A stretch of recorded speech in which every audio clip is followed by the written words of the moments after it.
Bahay ng Jomcarl Grabe mukhang mansyon nga, sabay nating alamin. Isang magandang araw muli mga Kalingap, suportahan natin ang channel ni Kalingap Rab at Kuya Val Santos Matubang. Sa ngayon nga na may lupa na si Carla at Jomar mga Kalingap ay susunod naman na plano nila ang pagpatayo ng bahay.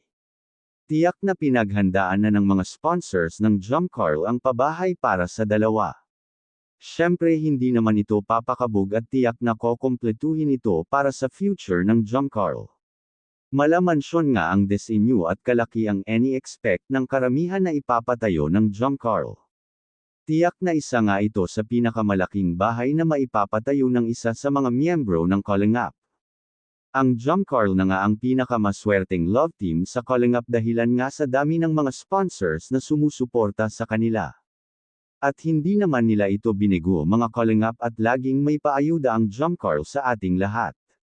Ito lang naman ang tanging inaabangan ng karamihan lalo na sa mga big-time sponsors na gustong-gusto nga ang Jomcarl. Kaya ito ang tangi nating aabangan ng mansyon ng Jomcarl at kung sila nga ang magkatuluyan ay dito nga sila bubuo ng malaki at masayang pamilya. Kaya patuloy pa rin nating suportahan ang mga Kalingap Love Team ni Kalingap Rab dahil isa rin ito sa napakalaking tulong ng mga beneficiaries ni Kalingap Rab. Tunghayan natin ang masasayang moments ng Jomcarl sa kanilang bahay in the future.